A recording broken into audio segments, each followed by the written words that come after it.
So hello and welcome to the second UEA Postgraduate Research Seminar of the semester. We are a hybrid seminar series, so we'd like to welcome both our online audience and our quite substantial audience in the room this week, which is fantastic.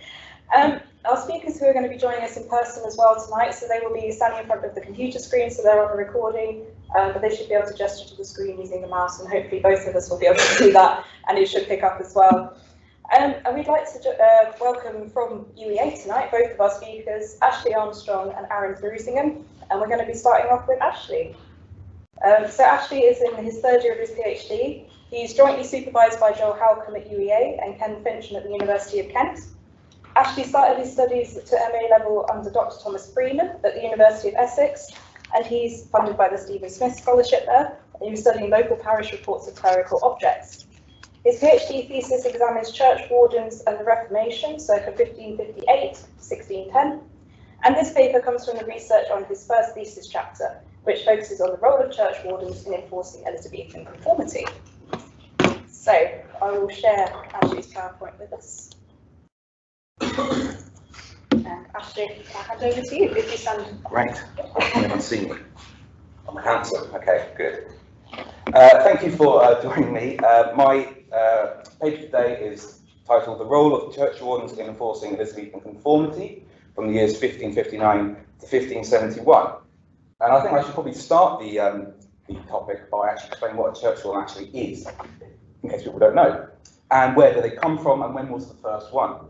When the first churchwarden in England actually arose is actually a very difficult time to pinpoint. Most historians believe their origin can be traced back to the 11th or 12th centuries.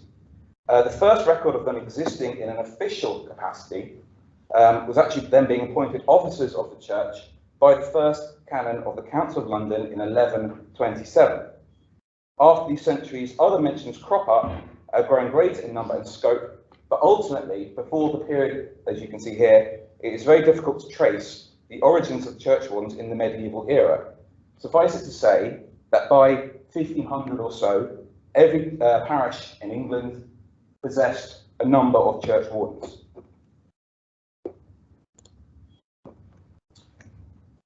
Now, what actually was a churchwarden and what was their role? A churchwarden was a lay volunteer, expected to act as a helper or representative of the laity in every congregation in England. It was a voluntary role, but this is a slightly misleading term. Should a parish not have any churchwardens at all, then they could face ecclesiastical censure of one way or another. And if somebody were to refuse to be a churchwarden, if the congregation thought it was appropriate, they could be socially fined monetarily, they could be ostracized, and there were problems. So it was voluntary in as much as you weren't paid, but there had to be one at all times. Before the period of 1559, which I'm focusing on, how they're appointed also varied massively. The selection process and the number of churchwardens per parish was very erratic. For example, in the 1510s, one parish had no churchwardens at all, but a mysterious chief of the parish, he seemed to work as a leader and a sort of dictator in a way, but had no churchwardens because that would have opposed his power. I think that was in Yorkshire. And other parishes, for example, in London, have over a dozen churchwardens each. Now, what was the duty of the churchwarden, particularly on Sundays and weekly? Before the Reformation, defining what a churchwarden actually had to do is very, very difficult. Pre-Reformation parishes received virtually no instruction from the government or the papacy regarding the conduct of the laity or their lay officials, such as the churchwarden. As such, there is no standard definition for what a pre-Reformation churchwarden actually had to do in a national sense in the period before 1559. Duties such as overseeing behaviour of the congregation, brewing and selling of church ale, and reporting on the conduct of the clergyman himself was never universally adhered to by pre-1559 churchwardens. However, there is a few select responsibilities that they did have to do, which means that they actually was in office, and this actually endured throughout our period. However, the diligence and consistency to which these were adhered to vary massively before they were routinely checked upon by the state, as we will see. This was to be the curator of church inventory, to oversee purchases, sales, goods, maintenance and hiring of service workers, and other things regarding church fabric. As well as this, churchwardens were to keep diligent records of births, marriages and deaths within their parish, although this duty was often neglected or undertaken by the clergyman or other parishioners. All these records were to be recorded annually and consistently by the churchwardens, but even within these select duties, we can see how varied the position was prior to the period of this topic. For example, if we were to compare two sets of churchwardens' accounts before the Reformation, we see dutiful and literate pairs of churchwardens in St Pancras Parish in London, who wrote their accounts themselves, and we can tell it was them because every year they would change handwriting, so it was the churchwardens and they would change every year. And it seemed to be complete and much more extensive than other areas. And if we compare that to the illiterate churchwardens of Morbath Parish in rural Devon, of which one churchwarden was completely illiterate and one semi-literate, who consistently had their maths corrected by the vicar himself because it was so often wrong. Nevertheless, overseers of church goods, as they were labelled contemporarily, remained a consistent duty of the churchwardens throughout the early modern period and to this day.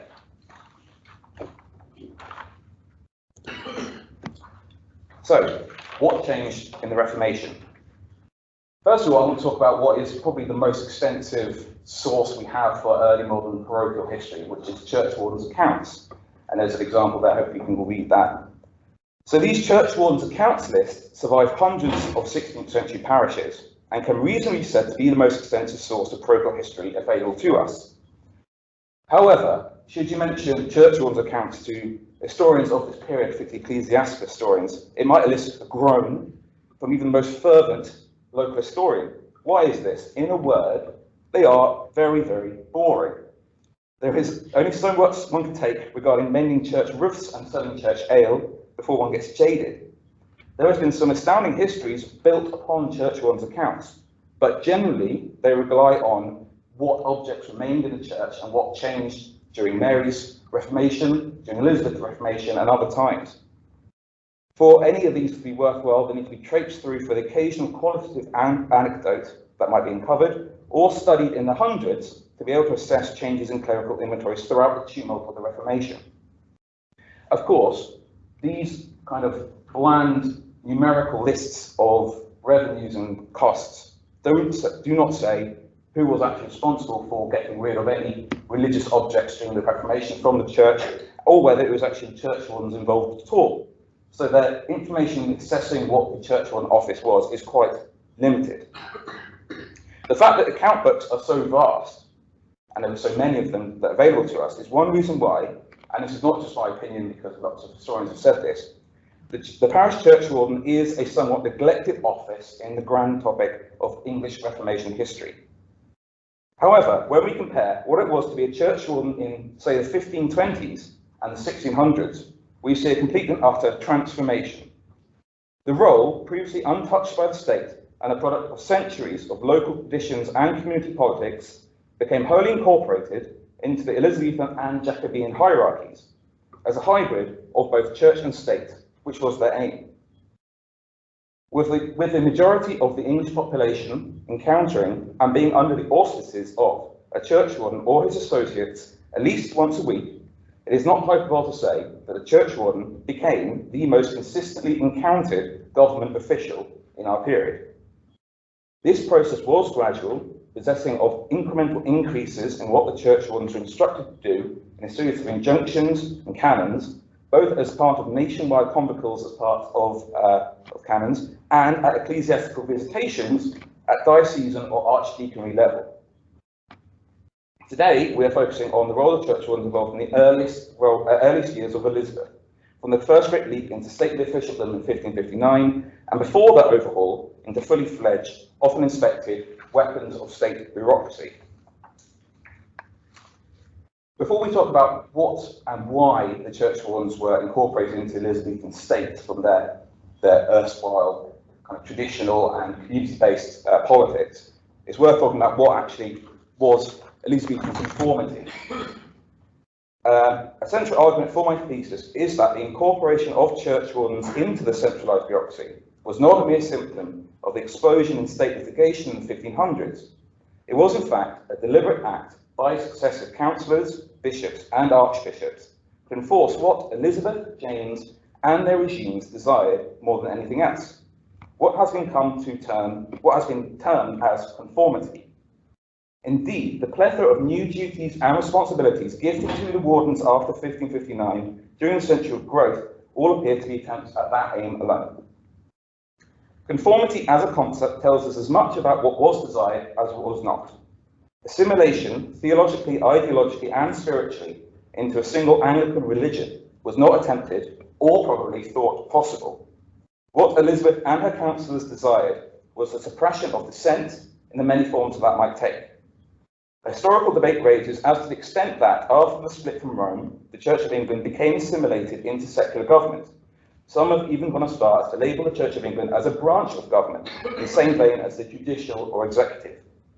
Whatever may be the case, when Elizabeth, as the leader of the Church of England, a rejection of that church was seen as a de facto political rejection of the monarch herself. Stringent attempts at coercing the religious beliefs of the nation has seen great upheaval during the reigns of Edward and, of course, Mary, and was at the time seeing violence throughout the continent. Enforcing conformity meant driving dissent and seditious beliefs underground, unnoticed, and on the fringes of society.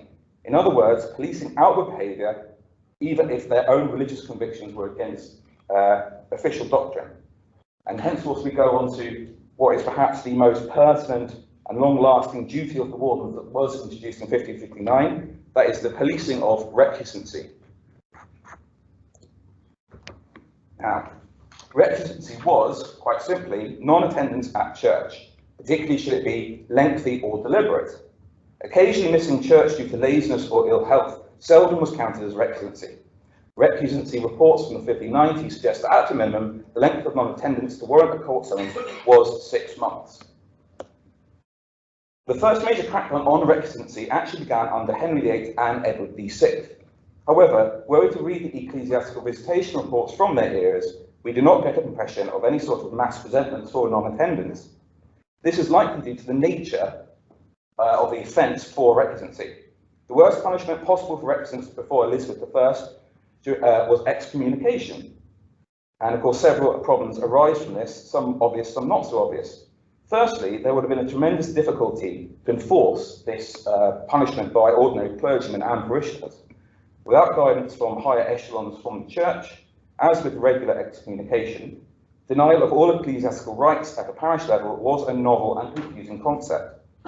Secondly, and perhaps most pertinently, excommunication from the church, although still possessing potentially serious social or economic ramifications, would of course not have caused meaningful spiritual dread among those who believed the Church of England was not the true faith. Thirdly, and perhaps the most important for Elizabeth, excommunication was a passive punishment. Once it was done, it cannot be worsened, nor under the system would there be any necessity to continue to harass or admonish those already not attending. This all changed in 1559, and this is where the Churchwardens really come into it. When ecclesiastical censure was paired with another punishment that we all know very well, and was more tried and tested, which was a monetary fine. This new process was detailed to the population by the Act of Uniformity. The Act mandated that every person should, having no lawful or reasonable excuse to be absent, attend church services on every Sunday and holy day.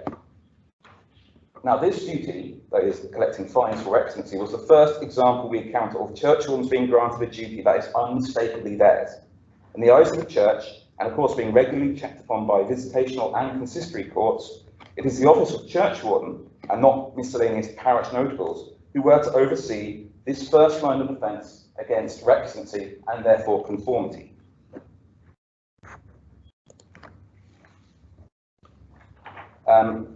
So on this slide, hopefully you can all read it, is an excerpt written by a bishop in 1560 as a prototype set of injunctions for the church, building upon the royal injunctions of 1559.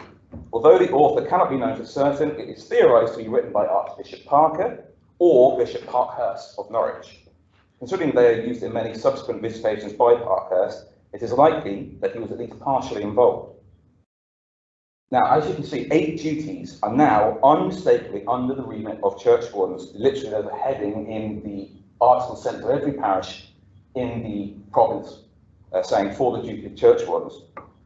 Some, including the provision of the pulpit and the provision of the poor man's box and the collection of recusancy fines that we've already discussed, was already established by various canons and injunctions from the 1530s onwards. However, for the first time are some duties that, while perhaps understood by many denizens to be the churchwarden's responsibility, such as the removal of improper church fabric, was now explicitly under their own banner. The ramifications for documents like this were quite large. This means that upon visitations, whereupon these articles were included under the headline of churchwarden, they alone would be checked up upon and under oath swear whether these duties had been completed satisfactorily. When receiving this list from their ordinary for a visitation, the churchwardens would surely have had little confusion as to what their primary responsibilities were. Visitations were, of course, just a check-up on what ought to be occurring at a weekly basis. A churchwarden not performing these duties adequately would have made him a known deviant to the rest of the parish and the diocese at large. Compare this to the confusion and ambiguity regarding their role only a decade previously. Now, as we said, ecclesiastical visitations were a major part of policing and what constituted a early modern churchwarden, so it's worth talking about those. What happened during an ecclesiastical visitation? Ecclesiastical visitations had existed since medieval times and normally were supposed to happen every 4 years, although this varied considerably before 1604 when they were more heavily regulated as being every 4 years. Visitations would occur at diocesan or archdeaconry level, in which every parish in those jurisdictions had to answer a series of articles and questions. Whether a bishop or an archdeacon attended in person relied heavily on their individual proclivities and dutifulness. Various scribes, clerks, deacons, and other helpers would also attend.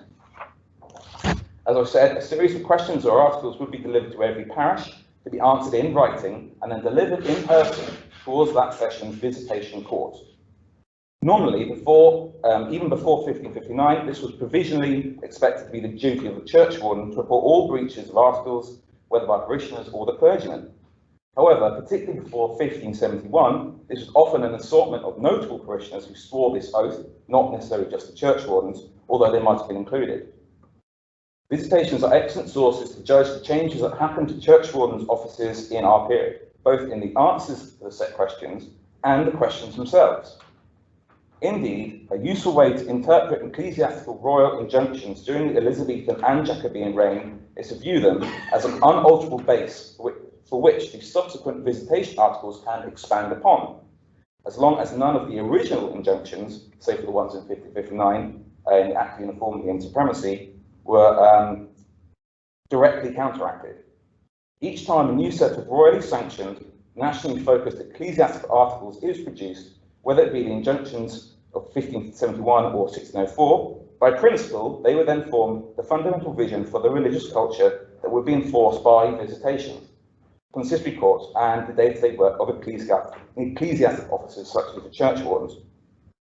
However, each archbishop, bishop, and archdeacon still possess considerable autonomy within their own jurisdictions to expand upon these articles, focus upon some and not others, or interpret them in any manner as they saw worthwhile.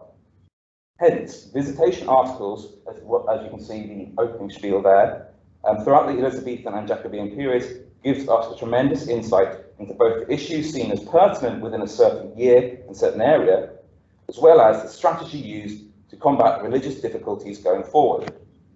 Furthermore, the use of churchwardens and other lay officers to enforce conformity was very much at the whim of the individuals orchestrating this ecclesiastical court system.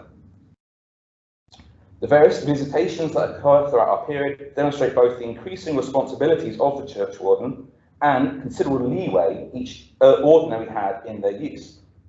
While some, such as the useless Bishop Parkhurst of Norwich, would give them great political power to enforce conformity, including the exclusive right to leave church services to hunt down non-tenders, which otherwise would have been a terrible sin for others. Other bishops and archdeacons did not add any duties themselves, relying instead on the injunctions of 1559 to direct churchwardens to elect rector's fines alone.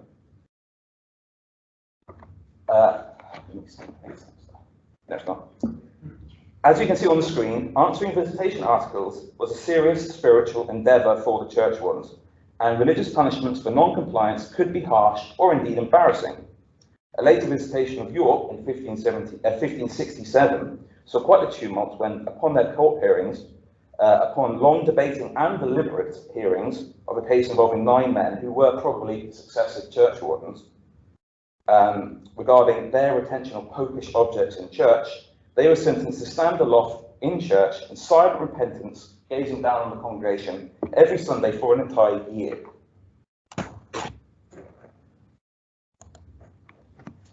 So on the board, hopefully you can all read that, is an example of some churchwarden presentments given at visitation courts. So these would have been reported to the court by the churchwardens themselves. This would have been, it was not their writing, because this would have been the scribe of the court, but hopefully it would have been the churchwardens' words themselves.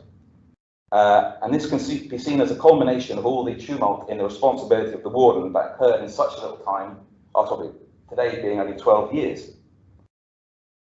These are from 2 different parishes in 1569 and 1570. I've chosen these 2 as hopefully a good combination of being fairly typical for churchwarden presentments at the time, and also fairly interesting too. Visitation presentments are considerably less extensive, in worse condition and frequently absent than visitation articles and churchwardens accounts. However, studying those that have survived well, for example the Visitation of Kent in 1557, the Northern Province in 1560, Sussex in 1570, and these 2 from Sussex in 1569 and Northamptonshire in 1570, we can judge the major changes that occurred as to the churchwarden's expectation to enforce conformity in these years. If we can compare it to the Visitation of 1559, some things remain the same in terms of what churchwardens were expected to report on and police.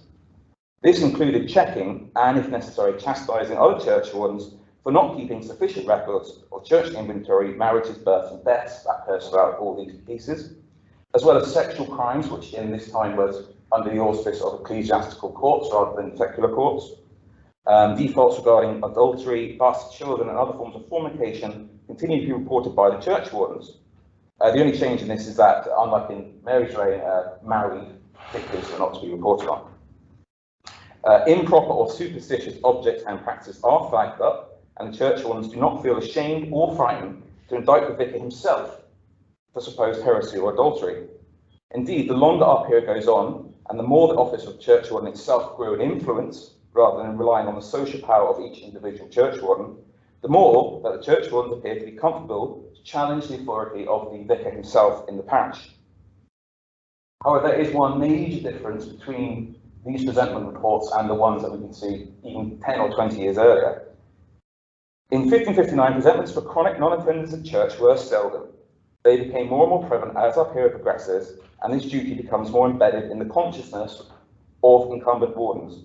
The language used to present serial recusants suggests an allegiance with Elizabeth's conformist aims. Within these 2 that I said, at Stone, William Squarum was said to cometh not to church and will not be reformed, whereas at Brenzett, a John Gibbs, having been presented the previous Michaelmas for non-attendance, has shown himself more stubborn and disobedient than ever before, causing the wardens and sidesmen to worry that such behaviour will cause others to take a boldness to do the like. What constituted behaviour worthy of presentment, of course, relied heavily on the warden's intuition or religious proclivities. Yet it is clear that this duty was now recognised as a central responsibility of the office, and tells a lot about this terrible hierarchy of social expectations that we have in the early modern period, that bishops and other noblemen, gentlemen, and all sorts of people give churchwardens this actual responsibility to decide themselves who they thought was behaving improperly. At Reculver, in I think the Ashford Visitation, it was simply sufficient to say that certain parishioners have absented themselves from church, whereas the warden saw fit to name 31 parishioners who had not received communion, a considerably larger number than most parishioners would name. We end this talk at 1571 because this is the year that churchwardens are first mentioned in the official canons of the Church of England. The office is completely revamped, with the state now enforcing full control over the nature of their tenure, their election, their supervision, and the punishments for improper performance. It is clear then, by this point, the relationship between the church hierarchy and the wardens had been permanently established. From henceforth, critique of their role was to be done by the bishop or archdeacon's commission, rather than the soft power of the local community. Whether a successful experiment or a failure, it's true that the ecclesiastical regime of Elizabeth had begun to see the churchwardens, finally, as a permanent weapon for conformity. Thank you very much.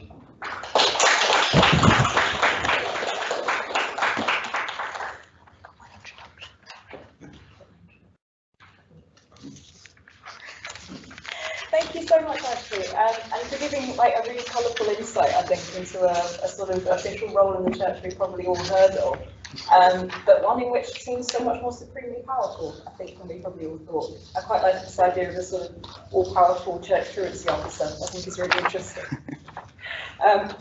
We are going to move straight on now. As I said, we'll take questions at the end for both of the papers, but we're going to move on now to Arrun's paper. So I'll just introduce him quickly. Just change the slides. So Arrun completed his bachelor's degree in history at the University of Kent in Canterbury, followed by his MLitt in medieval history at the University of St Andrews. He then worked as an English teacher in Kawasaki before being accepted for an AHRC Collaborative Doctoral Partnership between UEA and the British Museum. He has just entered the second year of his PhD, working on coinage and governance in the reign of King Stephen, and is currently based in London, where he works through as yet unpublished coin hoards.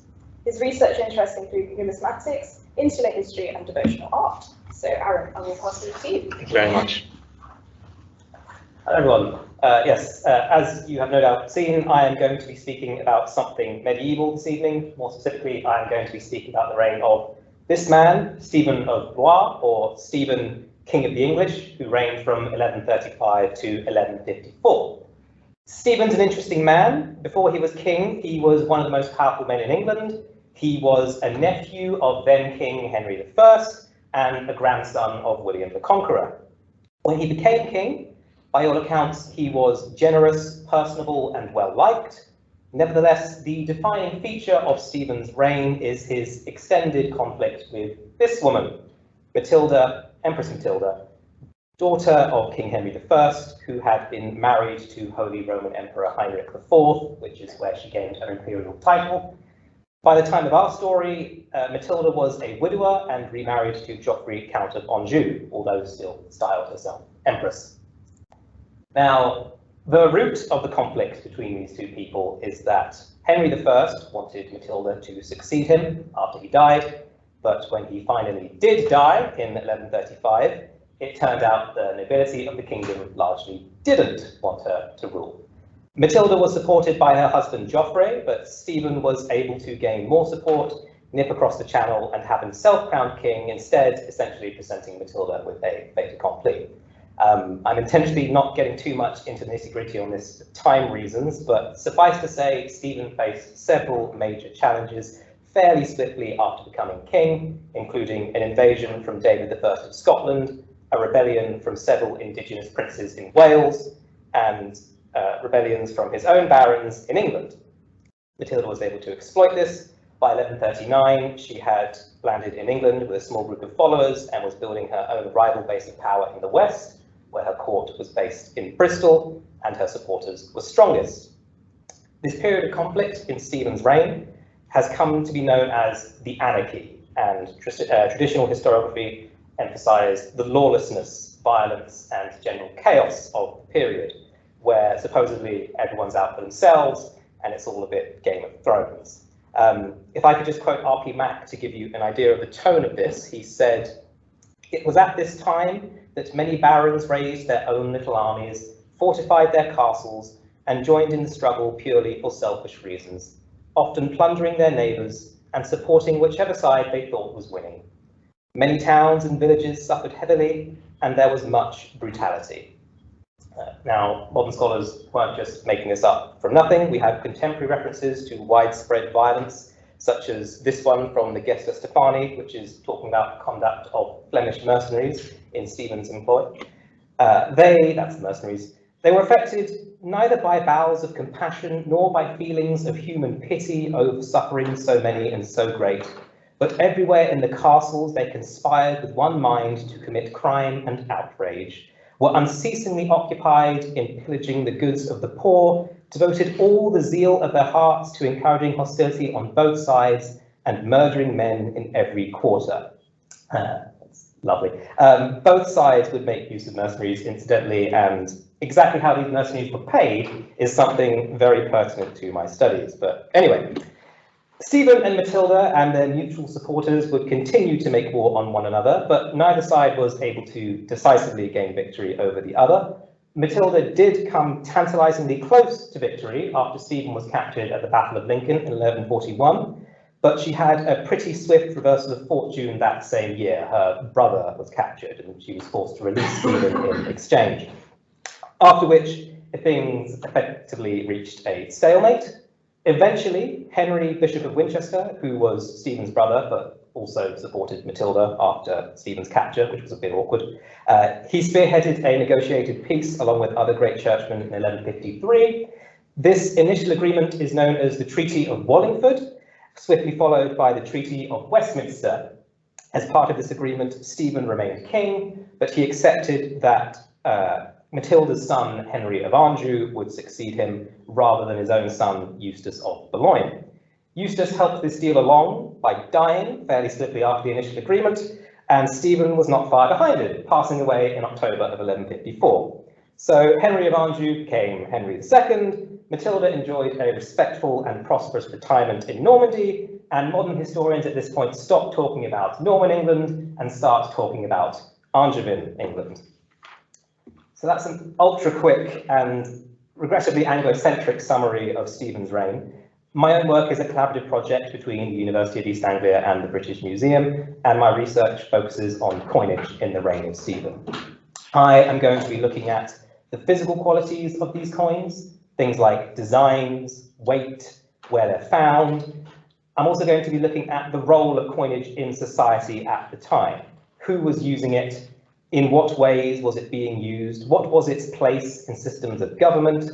What are the implications for taxation? How might coinage have been used for propaganda, etc.?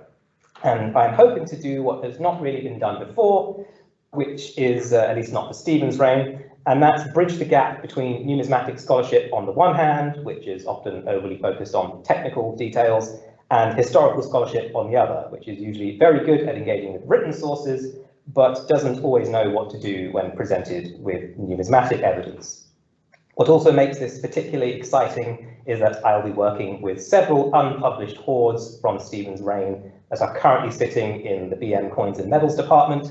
These coins were initially looked at by Marion Archibald, who made some initial notes, but apart from that, nothing's been published on them, nothing's really been written on them, and I'm only just starting to look at them, so I can't tell you much either, and I have no idea what I'll find, but hey ho. Before I go on about my approach to the coins, of which there are several thousand, I need to give a bit more context because I appreciate even in medieval history, study of coins is comparatively niche. This on the left is a coin of King Stephen. It's a silver penny. The overwhelming majority of medieval European coins are silver pennies, and they are effectively the only type of coin struck in Norman England. This is going to get a bit basic, but they are created by placing a blank silver disc between two engraved pieces of metal, an upper die and a lower die, which you can see in the picture there. The lower die is usually lodged in a piece of wood, hence the spike you can see, and the upper is placed on top of it and struck with a hammer, and that creates compression on the coin. All with me so far? Awesome. So coinage in England from circa 973, pardon me, in the reign of Edgar through to the reign of Stephen was rather special compared to elsewhere in Europe because it was always very tightly controlled. In England, the kings worked hard and were successful in controlling mints. They worked hard to control supplies of dyes, to maintain consistent standards of weight and the silver content, and to regulate what images and inscriptions appeared on coins. From Edgar's reform, if there was a face on an English coin, it was going to be the king's face. The name on the front was always going to be the reigning king's name, and on the reverse would be the mint's and the moneyer's names. The designs of coins were changed at relatively consistent intervals, and when this change happened, the king made a lot of money because moneyers had to pay for their new dies. The current thinking is that moneyers stayed in business because when the design changed, coins of the old type essentially ceased to be legal tender, at least for official payments such as taxes. So moneyers were able to operate exchanges and charge people for changing their old coins into new. Stephen did this multiple times.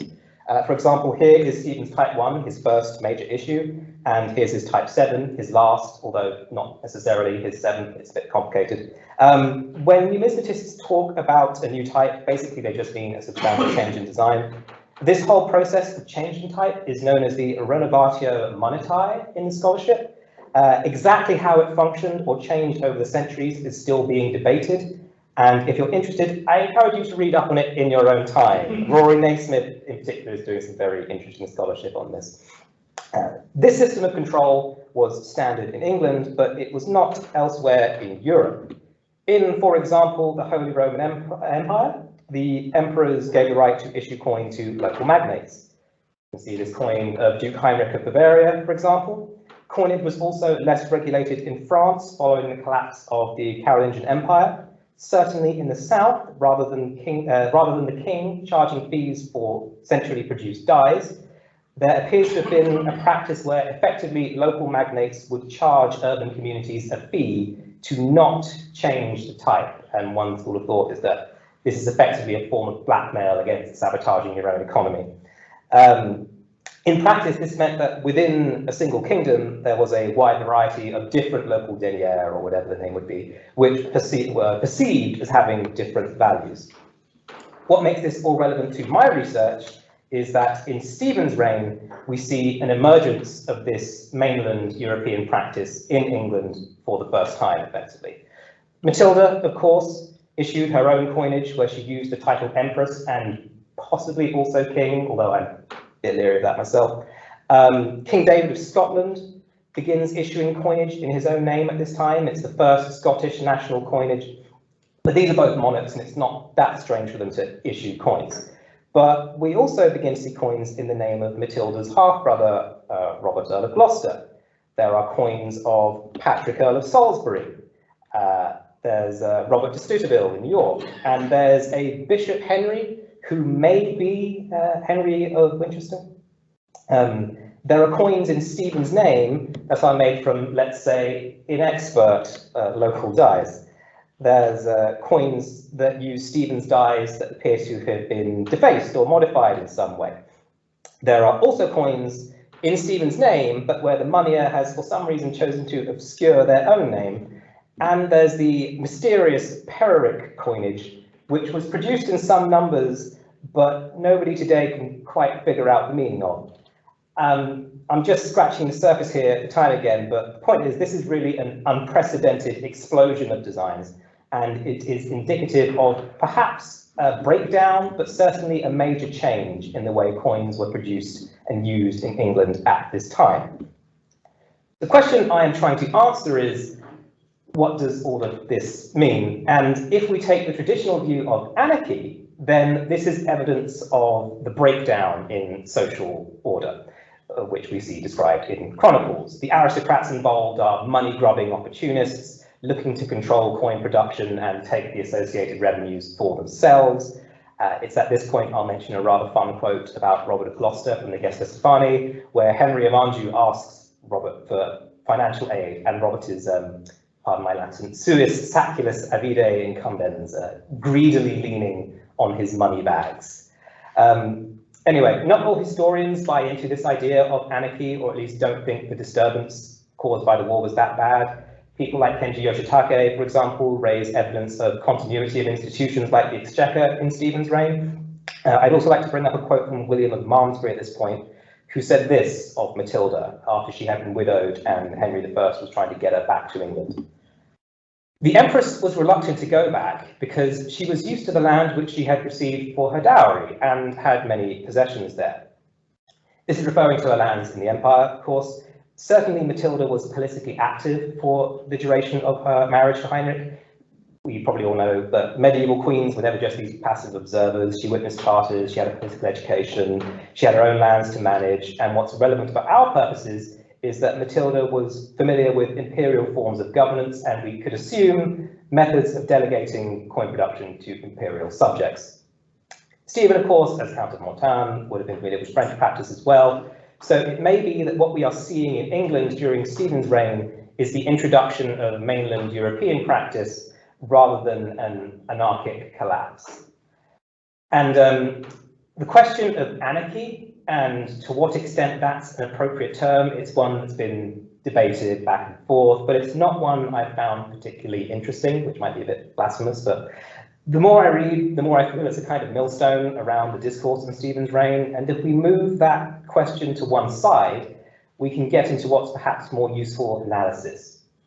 I'm still very early on in my research, and I can't stand here and make decisive arguments for you, but what I can do is explain my approach going forward. Essentially, I think that this problem is best understood by taking a regional approach. I think the scholarship so far has raised the fact that the reasons for appropriation of coinage and the challenges that Stephen and Matilda and the various other magnates faced differ according to region. More specifically, I have divided my area of study into 4 loose regions, and I apologise profusely for the quality of this map, but that's the southeast, the Midlands, the west and the Welsh Marches, and the north and the Scottish border region. Normandy might come in as a 5th, but there are unfortunately logistical reasons that are holding me back from that right now. I kind of ummed and ahed while writing this about whether to go into great detail about why all of the regions are different and interesting, but for reasons of time and to better articulate what exactly I'm trying to do, I'm going to really focus on just one of them, and that is the West and the Welsh Marches. As I mentioned near the start, this region is where Matilda's support was strongest. The mints in this area were largely under her control, or at least the control of the men who pledged to fight for her, which is a subtle but important distinction. Matilda saw herself as the legitimate ruler, and to that extent, she issued her own coinage in the manner of an English king. There are 2 known types in Matilda's name, Matilda type A and Matilda type B. Type A being struck in the early 1140s from the mints at Bristol, Cardiff, Oxford, Wareham, and probably Pembroke, while Type B looks to have only been struck at Bristol and Cardiff. Neither of these types look to have been distributed particularly widely, nor were they apparently struck in great numbers. Type B is only known from a single hoard. Matilda's coins are all struck to a lighter standard than Stephen's coinage as well, likely for economic reasons. Basically, if your main source of silver is coins already in circulation and you need more coins, then it makes sense to get out more coins than you put in. And the best way to do that is to cut weight. Frankly, sorry. If I can go back to the Gesta Stephani again, at the same time Robert is supposedly leaning on his money bags, Matilda is eris indigens, needing of money. So, yes, well, possibly explain it. The inscriptions are all variations of Matildis Imper, like Matildis Imperatrix, or just Imperatri. In the latter case, it's interesting that Matilda's name is omitted rather than her title, because in Stephen's case, it's actually often the reverse. I don't want to read too much into that right now, but I also noticed the Anglo-Saxon Chronicle doesn't like referring to Matilda by name either. Could mean nothing, but it's certainly interesting. Regardless, Matilda's coins are not the only ones produced in this region. We have her half-brother, Robert, Earl of Gloucester, who has his distinctive lion type, struck possibly around the same time Matilda's coins are being issued, maybe a little after. Robert is by far Matilda's most important supporter. He's the one whose rebellion opens the door for her to return to England. And when it looks like Matilda's cause is stalling, he's the one who goes to Normandy and fetches her son Henry to claim the throne. Reference is made in multiple sources to Robert's Welsh mercenaries. In his capacity as Earl of Gloucester, Robert was one of the principal marcher lords, and his relationship with the Welsh princes is one of the fascinating things I just don't have time to go into. The long and short of it is that given Robert recruited these princes and their men to fight alongside him, he almost certainly needed cash to pay them. We also only really know Robert's line coinage from a fairly small amount of fines, and the overwhelming majority comes from the box hoard. And depending on how analysis of that turns out, we could make the argument that really this was a limited issue created to help facilitate the payment of troops. And in that case, the placing of Robert's name on the coins rather than Matilda's might have been to give him a certain authority, especially given he's not quite Princess Superior, but not quite their equal on a practical level, maybe. Another coinage we see is that of Patrick, Earl of Salisbury, again with a very distinctive design. There are only 2 or 3 of these coins known, I believe. This helmet and sword type with the inscription that likely reads Patrick as commas, old Patrick. Patrick's case is interesting because prior to shacking up with Matilda, he was not Earl of anything. And the title which he displayed on his coins is actually given to him by Matilda. One of the tricky things about numismatics is if you don't have anything to compare the coins you have to, then you can't say a great deal. And known Patrick coins are so few, it's hard to be certain why they were struck or how many.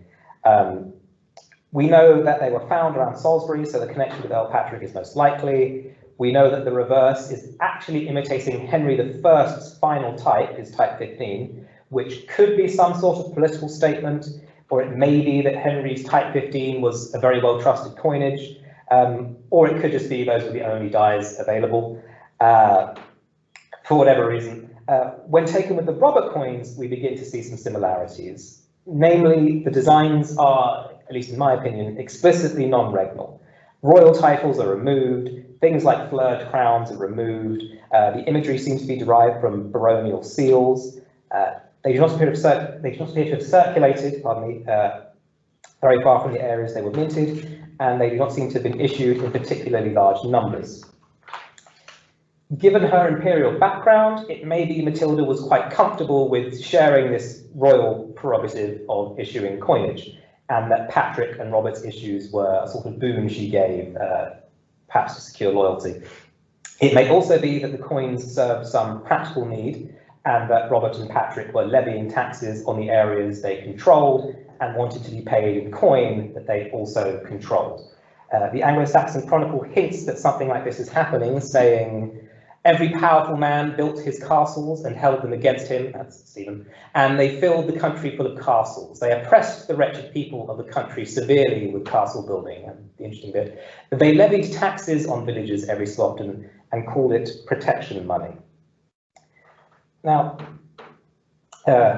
if this is just extortion, then that's one thing, but if magnates are essentially just asking for taxes, perhaps taxes that would have gone to the king originally, then in some sense we're seeing a kind of continuity of pre-war practice rather than total collapse, because we still have this insistence on payment in a controlled, regulated currency. It's just that now the currencies are controlled and regulated by local figures. Also, I certainly think that in times such as a civil war, the line between violent extortion and legitimate collection of taxes is perhaps more in the eye of the beholder. But again, unfortunately, that's just speculation. And honestly, the whole data set needs more analysis about looking into fine spots and dies, looking into those properly before I can make any remotely definitive statement on any of this. What's most important, as far as I'm concerned, is that in the cases of Patrick and Robert, it is possible to explain their coinage with factors that are unique to their local political circumstances. Towards the start of the conflict, Matilda has very little land or wealth that she can actually give out to her followers, And giving Patrick a title and right to the coinage is one of the few things she could have given without great inconvenience to herself. Robert, as a principal commander, had a need to assert himself, but also to pay troops, so his coins fit rather neatly into that picture as well. Not all coins can be explained this way. There are also coins of Matilda's type A, issued in the name of a John at Cardiff, that, as far as I'm aware, have no explanation. No one quite knows who John at Cardiff is, but if you do, please email me. Also, after Robert's death, we see his son William of Gloucester issue coins that are essentially Matilda's type A with the name changed. though Robert's death coincides with a decline in Matilda's personal authority, so maybe William felt he could assert himself a little more. It may also mean nothing, because even one coin with a new design or that's a bit more legible could change the picture on all of this. Just to bring my point on regionalism home a bit more, I want to say that if we look at Stephen's core territory in the south and east, the story is quite different.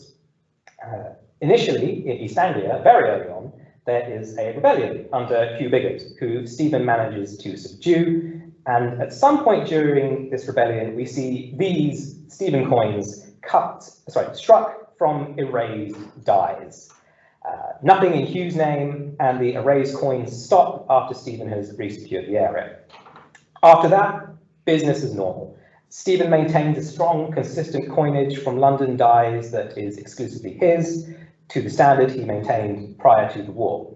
No dip in weight, and when he introduces a new type, it's rolled out in the standard way, just over a smaller area. That's different to what's happening in the West, that's different to what's happening in the North, and it's different to what's happening in the Midlands. So, to bring things to some sort of a close, I hope I've done a good job of explaining my project. It was tricky to condense my thoughts, and there's definitely still a lot of work to be done. I'm currently building a data set of coins from Stephen and Henry's reign, which sits at 4,603 entries. That number is probably going to shrink, but I'm yet to add the coins from the BM, so it's still a very big project. There's still a lot of unknowns, but my hope is by the end of this, at the very least, I will have given historians and numismatists and people such as yourself a chance to search through the coinage of Stephen's reign in a way that is much smoother and where the data is more uniformly recorded, and that includes things like type, moneyer, mint, weight, inscriptions, and so on. Because of the vast size of the corpus of material I've been working with, I've had to admit a lot today, but that has been a canter through the rough gist of what I've been doing. I very much appreciate your listening, and if any of you have any questions, I'm happy to answer them, so thank you.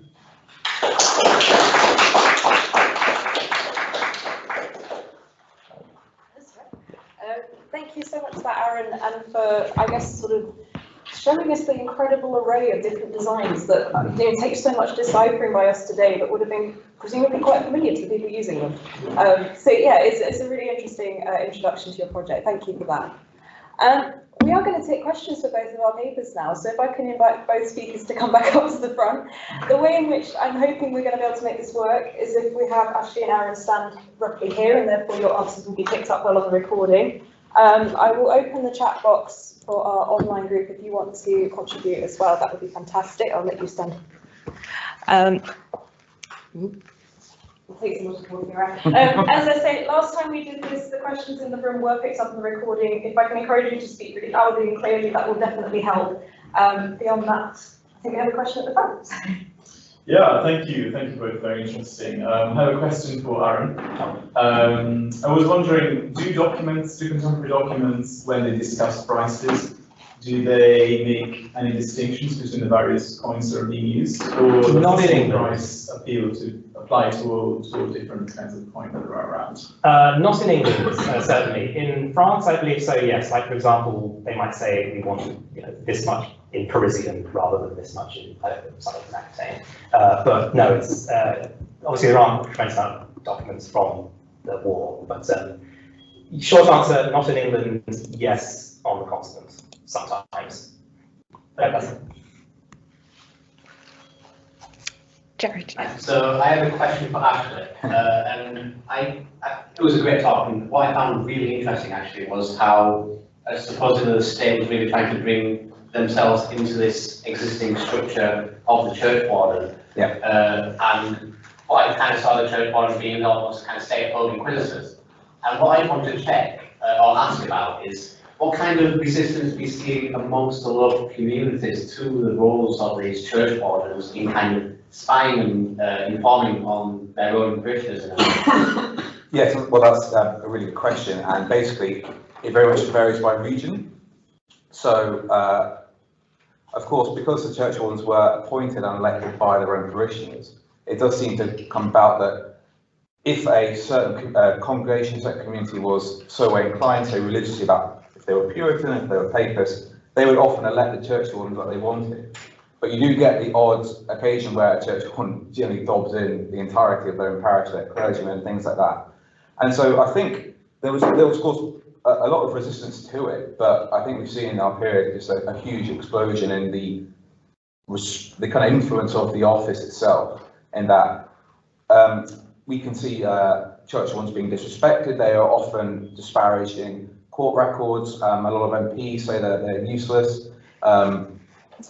They're often decried by, later in the period, the later Archbishop Whitgift says they're completely unreliable.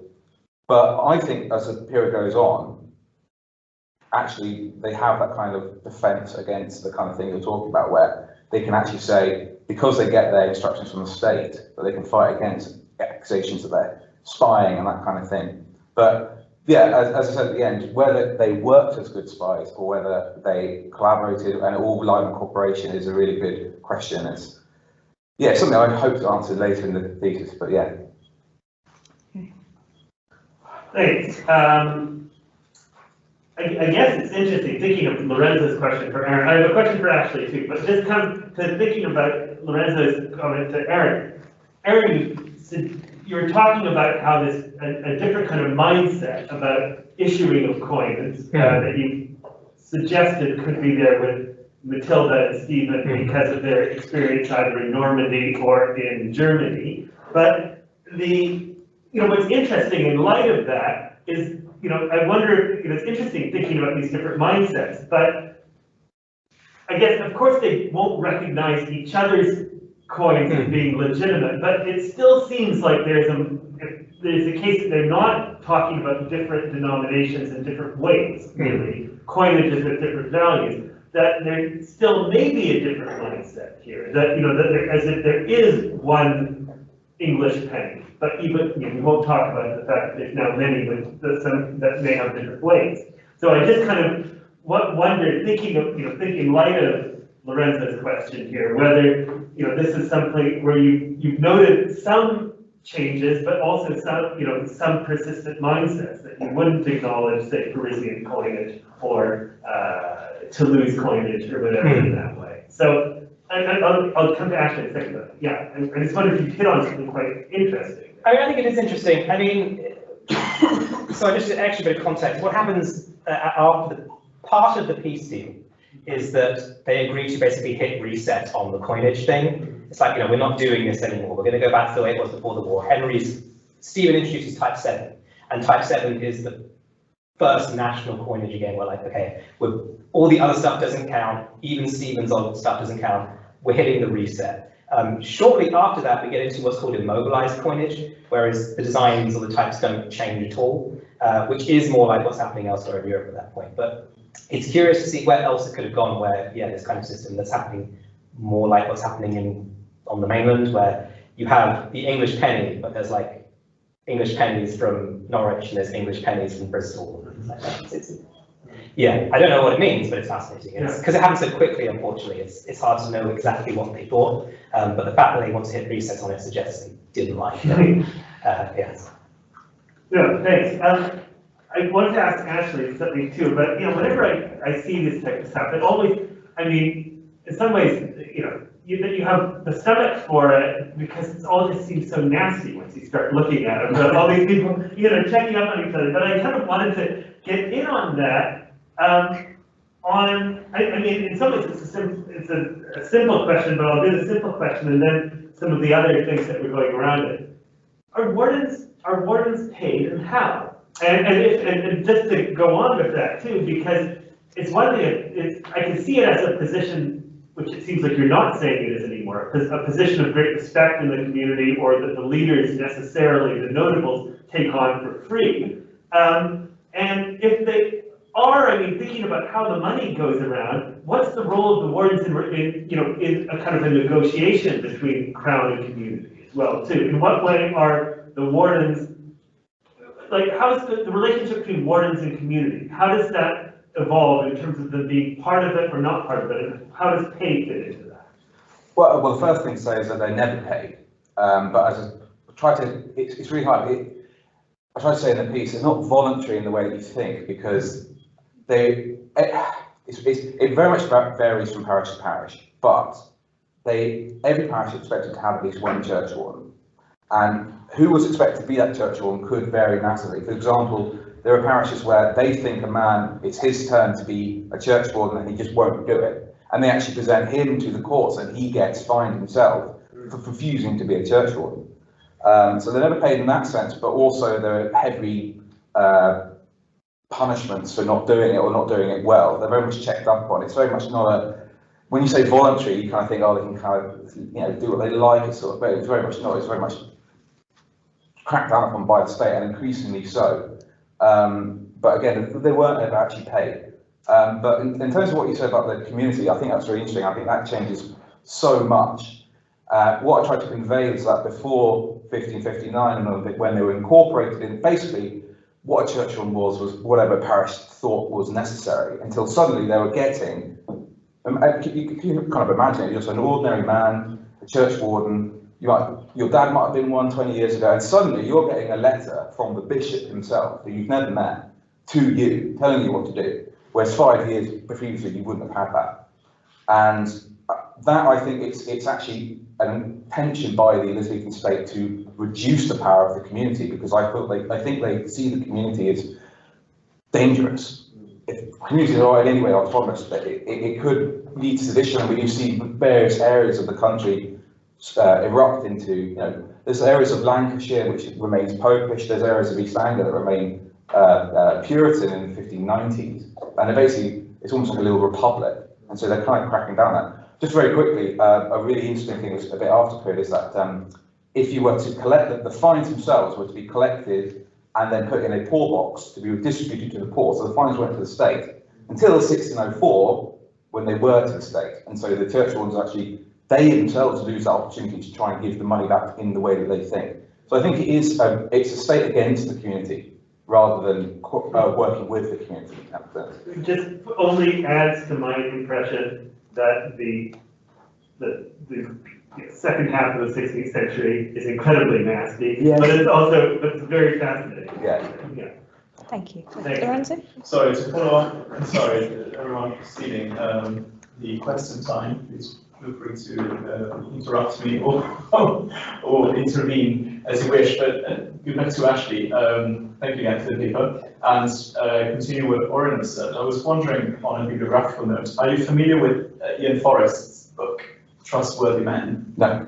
Okay, you might find that interesting. Okay. It's mostly on the medieval period, from about 1200 to 1500, but it does say something similar for a different period, about not churchwardens, but about fidei homines, about trustworthy men, who basically were mediating, brokering the bishop's power in small rural communities in England. Mm-hmm. And I was wondering, following what Warden said, those people too were not paid. They were local notables, they were rich men, local important men, who assisted the bishop during pastoral visits.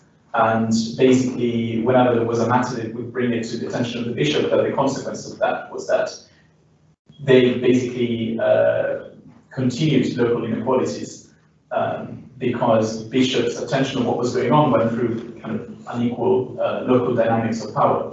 So, since you were wondering about the origins of churchwardens, I was wondering if you might find something there. So I recommend the book. It's good from a conceptual, theoretical point of view, and it came out a couple of years ago, so it's quite recent. That's really interesting. And again, talking about the origins of churchwardens, one thing that's I keep telling how varied they were, and they become increasingly less varied as 1559 onwards. Is that who actually was a churchwarden massively varied from region to region. And so you can see some people before the Reformation thinking churchwardens were like a great office and a real boon, so the great men of the parish would want to be one. And there was even records of gentlemen being churchwardens before the Reformation, who never were afterwards. But then in other places, it was a burden. I don't want to be that. What a ridiculous busybody. Why would anyone do that? Sully my name. And so that's what changed. So I think it's really interesting what you said about that kind of prototype churchwarden, which we do see cropping up. And again, it's just such a product of the traditionalist values of pre-Reformation England. I think it's really interesting. So thanks for bringing it up. Yes, Ollie? Is there any contemporary reference to the explosion of coinage in the writing? Does anyone acknowledge it? Matthew Paris apparently does, but he, obviously Matthew Parrish is not contemporary, but which is kind of interesting, because basically Matthew Parrish is like, look how terrible the war was, we know because of the coins. And it maybe, and essentially the whole concept of the anarchy starts out very, very quickly, or even like during the reign. And Matthew Parrish is also using the coins as an example of anarchy. That's kind of where my work leads in. It's like, okay, is Matthew Parrish right? Or is it that just he's writing from the perspective of 100 years later, or whatever it is? So I don't think there's reference specifically to coins. You more see like reference to the stuff I showed you in the slide, like taxation or kind of taking wealth or taking money or like needing money, but not specifically the quality of the coinage, I think. I think Matthew Parrish is probably the earliest reference. Anything else? Danny? Arrun, that's fascinating. During the English Civil War, there's a mention of things called siege coins, you know, basically mass-produced coins for communities that are caught and trapped and unable to trade normally. I think the big examples in Newark. Do you think there's any examples of some of these defaced or cheap coins that they are representing these communities that are cut off and need to produce their own en masse? That's a really interesting idea. I think the idea of being cut off is certainly useful. Maybe not so much cut off in the sense that they're under siege, but cut off from London diets, certainly. I think I showed a picture of a coin from Derby where it really is someone trying to make something that looks like Stephen's coin and just failing in a very amusing way. Part of that question I can't answer only because it's a question of how monetized society is and what are coins actually for.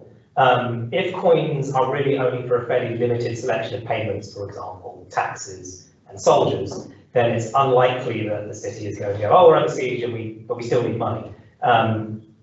But it's an interesting thought, definitely. I hope that sort of answers the question. Hi, thanks for both the papers, very interesting. Question for Ashley. Were there any women churchwardens? Do you find any? There's a record of one woman churchwarden, I think near Gloucestershire.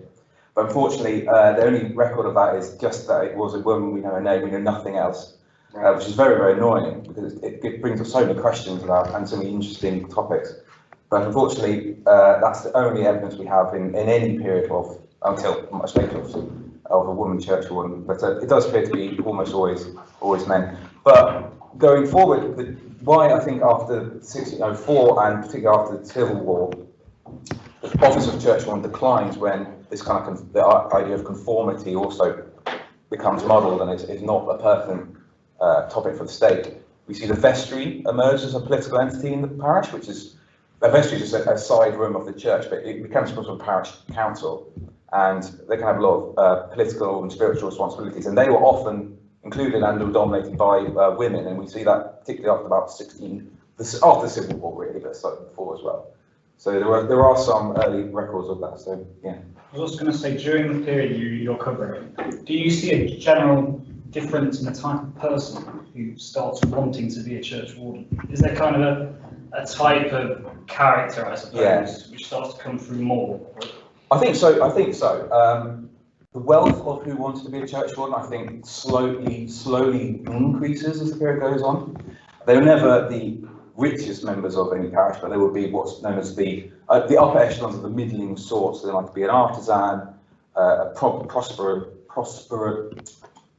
rich farmer, and things like that, a yeoman. In terms of like the personality, and that's one of the things that I really want to talk about, is you can gauge by the language they use that in the early part of that period, they're just doing what their job is.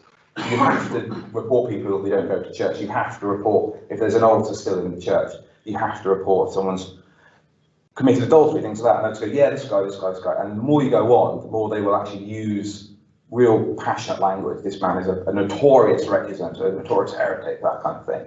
I think you get, as the actual office itself becomes more important and more influential, people want to be that. They take it more seriously. I think it's more those people who actually, basically, if you have an opinion about what the church should be like, you're the one who wants to be a churchman by the end of the period, but at the beginning, not so much. Thanks. Thank you. We're going to take as a question online here for Arrun. Louise says, thank you both for your interesting talks. From a coin novice, were there regulations or laws around who could physically mint legal coins? In my research area of Dunwich in Suffolk, it's recorded at the British Museum as a place of having minted coins, but there is contention around Blythburgh in Suffolk at an earlier date having a mint due to a lack of coin evidence. Would there have to be surviving coins for evidence for a mint, or do you think there are other undiscovered mints out there with no recorded coinage? That's a good question. So first of all, yes, there are regulations on who can mint coins, and their regulations are introduced quite early. I think it's in the Greatly laws, if you can find those. Effectively, you're not allowed, you have to mint coins in a town, and I think it's like one of the, depending on what historian you're talking to, one of the defining features is like, oh, it's got a mint, and it's, you know, they are quite strongly regulated. In terms of like, if there is no coin evidence, did it have a mint? Hard to say, I guess. It's perhaps a bit outside my pay grade. I would say that mints come and go. Like I said, some places have like a mint that's functioning all the time, like London, for example. And some places, there is perhaps a local demand for coin at a particular time, or maybe when there's a change in type, extra mints open up in certain places, and then when like the need has passed, they kind of close again. So I'm trying to think of like if there's any documentary evidence that says like, oh, well, so-and-so has a place and there is a mint there. I think sometimes moneyers appear on like lists of witnesses, like I think, but yes. Sorry, that's a slightly rambling answer, but short answer, yes. Yeah, so I hope that was helpful for you, Louise, online. Thank you for your question. Thanks, food for thought, Louise says. Have we got any more questions in the room for our speakers? No? We're happy? All right, well, thank you so much. I will just share the end slide for our talk this evening. Thank you. Thank you to the two speakers that we had. They were really interesting papers, and I said we're going to record this talk, or we have been recording it. We're going to upload it to YouTube if you want to peruse it again later at your own pleasure.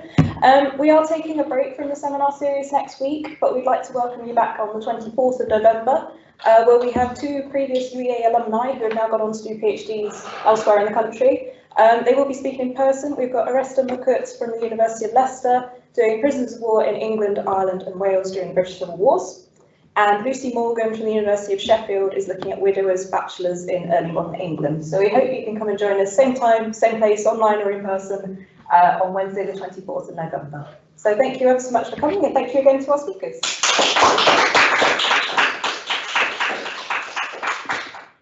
I will end the recording there. Thank you.